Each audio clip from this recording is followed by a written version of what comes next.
In this tutorial, I'm showing you step by step how to make the most delicious milk chocolate and salted caramel entremet cake. I'll show you how to master 9 essential entremet layer techniques and how to build every layer of the cake from start to finish.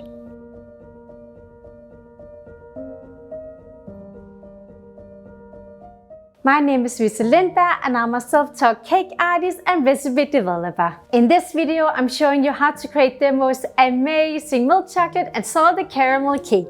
You can find the free recipe in the description box or click the link to download the full PDF, including a troubleshooting guide and all my best baking tips for each layer. This is a very special recipe to me because I created it to celebrating reaching 300,000 followers on Instagram. And I wanted to celebrate this milestone by sharing this recipe with all of you, to thank you for being here, supporting my work, because it really means everything to me, so thank you. This video will teach you how to master 9 different entremet layer techniques. A fudgy dark chocolate brownie, a crispy hazelnut praliné and feuillettine crunch, a smooth salted caramel ganache, a velvety salted caramel, an airy milk chocolate mousse, smooth salted caramel mousse balls, a shiny milk chocolate mirror glaze, a glossy caramel mirror glaze, and lastly, the most silky salted caramel Crémeux spiral. Alright, let's get started! For this celebration cake, I really wanted to give something back to my community. All of you that's supporting my work and have done for years, so I knew I wanted to create an all-time favorite for you guys that can be made all year around. I therefore chose to make a recipe with one of the most classic flavor combinations that you just never go wrong with: chocolate and caramel. For the cake layers in this cake, I wanted to include all my favorite elements that not only taste amazing individually, but also teaches you the most essential entremet techniques that I use across all my cakes and recipes. For the first layer, I'm making my very favorite dark chocolate brownie. I wanted the brownie to have an intense chocolate flavor, so I'm using 70% dark chocolate that I stir in melted butter. We then whisk in sugar, eggs and a little flour and a pinch of salt. The fact that the batter is mixed with a hand whisk makes the batter super fudgy, which is exactly the consistency we're going for. I lastly add in some chopped milk chocolate that will lift the bitter chocolate flavor just a bit, and put the batter in a pastry ring and bake it for 20 to 23 minutes at 180 degrees fan-assisted oven. Then the cake needs to cool off completely before I can put it in a pastry ring. I gently level the layer and put the cake in the freezer while preparing the hazelnut crunch. As we're using all my favorite layers and techniques in this cake, I of course had to include a crunch layer, because I like my cakes always to feature texture contrast, and this crunch layer is just incredibly crispy. I chose to make it with hazelnuts to add a bit of flavor contrast to the chocolate and caramel layers and to bring a hint of nuttiness to the cake. I here start out by first making the praliné by melting sugar to a golden caramel and stirring in roasted hazelnuts to cover them with the caramelized sugar. After the nuts have cooled off, I chop them in smaller pieces and blend it to a smooth hazelnut paste praliné. You'll see how the nuts first turn into a fine powder, then a dense paste, and finally a smooth hazelnut paste.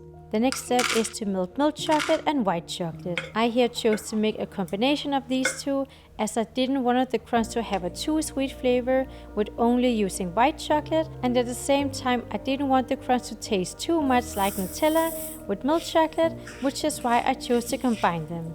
I then stir in lots of feuillettine, the hazelnut praliné and salt.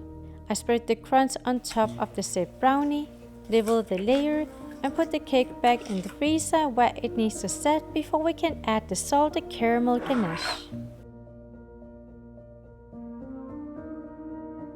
For our first caramel layer, I knew I wanted to make a layer that I use in almost all my cakes, a ganache. I love making ganache because it gives the cake a fudgy and velvety texture and has a wonderfully balanced caramel flavor. I start out by melting caramel chocolate and pouring it in a bowl. I then heat heavy cream and a generous amount of sea salt almost to a boil before pouring it over the chocolate. I stir to combine until the mixture becomes glossy, pour it in a tall jug, and hand blend to get a fully creamy consistency. I then pour the ganache onto the set crunch layer, gently distribute the layer, and freeze the cake while preparing the salted caramel. Since this is a caramel and chocolate cake, I of course had to make my very favorite salted caramel. I love this caramel because it has the smoothest texture, holds its shape perfectly inside entremet cake, and is also not too sweet. The first step is to heat whole milk, heavy cream, glucose syrup, and sea salt to a boil. Take the pot off the heat and cover it with a tea towel. I then caramelize sugar and glucose syrup to a golden amber caramel, heating it to 180 to 185 degrees before taking the pot off the heat. Using glucose syrup here prevents crystallization, and it also reduces the sweetness level of the caramel. We now need to deglaze the caramel by gradually pouring in the hot milk mixture while whisking until combined and smooth. I then put the pot back on the stove and cook the caramel to 110 degrees, as that's the ideal cooking temperature for a caramel that will be stable and not too fluid inside the cake. I strain the caramel into a jug and let it cool off to around 60 degrees before blending in butter. Then the caramel just needs to set and cool to room temperature until it has a pipeable texture. Once it's set, I put it in a piping bag and spread a generous layer on top of the set ganache. I level the layer, and then the cake needs to freeze fully overnight.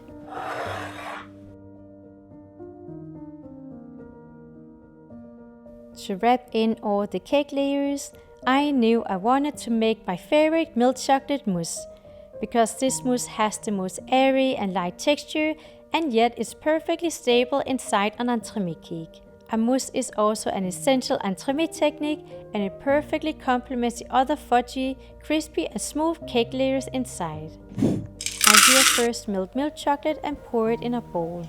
I then heat heavy cream almost to a boil, whisk in soaked gelatin, and pour the hot cream over the chocolate while stirring in the middle with a spatula. After it's cooled off, I whip heavy cream to a lightly whipped cream and fold it into the chocolate mixture.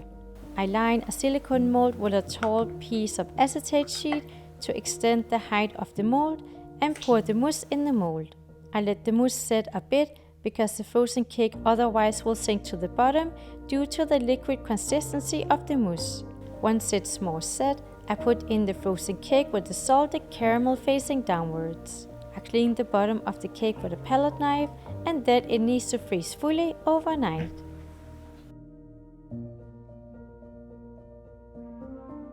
To decorate the top of the cake, I wanted this recipe to include the most striking element that instantly elevates the look of a cake: a Crémeux spiral. This spiral looks mesmerizing and instantly takes a cake from basic to stunning. A Crémeux is not only a classic pastry technique, but it also has the most velvety and silky smooth texture that perfectly complements the other cake layers. I chose to make it into a salted caramel to balance the chocolate layers, as chocolate easily overtakes caramel, which is why I've made more caramel than chocolate focused layers. To make a successful Crémeux, we first need to prepare a few elements. I first melt caramel chocolate and pour it in a bowl. I then whisk egg yolks and sugar in a bowl and put it aside. The next step is to heat heavy cream and sea salt to make a salted caramel almost to a boil. Pour it over the egg/sugar mixture while briefly mixing and pour it back in the pot. I then heat the Crémeux to exactly 83 degrees. It's important to be precise with the temperature here, as a Crémeux that isn't correctly tempered can result in a spiral that just won't come out of the mold because the Crémeux is too soft. I then strain the Crémeux, add soaked gelatin that will set up the Crémeux a little before pouring it over the melted chocolate while stirring in the middle with a spatula. I hand blend the Crémeux to get a fully smooth consistency, put it in a piping bag before spreading it into a spiral mold. Here, the tricky part is to avoid getting air bubbles. I've made tons of spirals, and the trick that always works the best to remove air bubbles is to run a toothpick around the spiral. In addition to tapping the mold, using the toothpick removes any last bits of air bubbles so you can get a flawless Crémeux spiral. To get the spiral out of the mold successfully, it needs to set in the freezer for minimum 24 hours, as it needs to be fully set to release cleanly from the mold. To encase the Crémeux spiral that will go on top of the cake, I decided to make round mousse balls. I initially considered piping some cream, but decided to make a sharper, more sleek look, which I knew the mousse balls would achieve much better. I chose to make these into caramel mousse balls to complement the caramel flavor in the Crémeux and also to keep a lighter color scheme on top of the cake. I make the mousse the same way as I made the milk chocolate mousse, by first melting caramel chocolate, heating heavy cream and sea salt almost to a boil, whisk in soaked gelatin before pouring the mixture over the chocolate. I fold in lightly with cream before putting the mousse in a piping bag. I fill the mousse in minimum 18 small round silicone molds, clean the bottom with a palette knife before freezing the mousse balls overnight.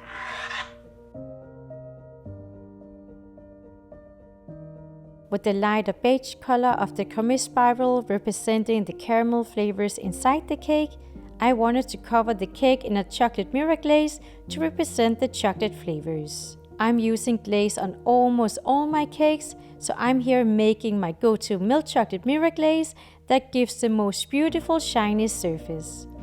I here first put milk chocolate in a tall jug, soak gelatin sheets in cold water and put it aside while preparing the syrup. In a pot, I'm heating sugar, water, heavy cream and glucose syrup almost to a boil, whisking in soaked gelatin before pouring it over the milk chocolate. I mix with an immersion hand blender and blend for around 30 seconds to get a shiny surface. Then it needs to cool to 34 to 35 degrees before we can glaze the cake. Once the glaze has cooled, I place the fully frozen cake on a baking cooling rack and pour the 34 to 35 degrees hot glaze over the cake. I remove the glaze excess by moving the cake around the baking cooling rack with 2 palette knives and place the cake on a cake plate. Now that the cake is glazed, we can release the frozen Crémeux spiral from the mold. I wanted to ensure that there would be enough space for the Crémeux and the mousse balls on top of the cake, so I used an 11 cm diameter pastry ring to cut out a spiral, as the initial size of the spiral would take too much space on top of the cake. Before placing the Crémeux on the cake, I used a 10 cm diameter pastry ring to lightly mark the top to ensure that it's placed in the middle, and gently place the frozen Crémeux spiral on top of the cake by using a small palette knife and a meat needle. Now that the spiral has been placed onto the cake, we can move on to making the second glaze. To ensure that the top decoration would match the aesthetic of the overall cake, I decided to cover the mousse balls with a caramel glaze. This will give the mousse balls a shiny surface that will match the glossy chocolate glaze, and the caramel color will also combine the top elements of the cake. I prepare the glaze in the same way as earlier, simply using caramel chocolate instead of milk chocolate, and add a bit of white coloring paste while blending to give the glaze a color that perfectly matches the color of the Crémeux spiral. Once the glaze has cooled to 34 to 35 degrees, I place the mousse balls on a baking cooling rack, where I'm placing more than I actually need, as it's always nice to have a bit extra to choose from. I then pour the glaze over the mousse balls and clean the bottom with a small palette knife. I now quickly, before the mousse defrosts, move the mousse balls onto the cake, placing them around the spiral with a palette knife and a meat needle. I here carefully place the balls as close to the spiral as possible without letting them touch the spiral, as the soft Crémeux easily can lose its sharp defined shape if the mousse balls are touching it. And then we can move on to the final part, chocolate decoration. My goal with this cake was to make a cake that tastes amazing and at the same time showcases all my favorite techniques that I use across my cakes. I therefore of course had to include my signature decoration, chocolate ribbons. I was here debating with myself for quite some time whether to make the ribbons in a chocolate or caramel color, and decided in the end that milk chocolate ribbons would give the most coherent and balanced look, as I thought it would balance the lighter caramel colors on top of the cake. I here make 3 different ribbons, where I first put the widest ribbon around the cake, then the second widest ribbon, and lastly carefully place the smallest ribbon around the glazed mousse balls on top of the cake. Finally, I add flowers to give the cake the signature finish you'll recognize from many of my cake designs, as I love decorating my cakes with flowers. And here we have the final cake that I think looks absolutely stunning. I really love the color scheme representing the chocolate and caramel flavors inside, and how mesmerizing the top design looks with the Crémeux spiral and the glossy glaze. This celebration cake is my way of giving back to you guys, the best community I could ask for, and I really hope you will enjoy this recipe as much as I do.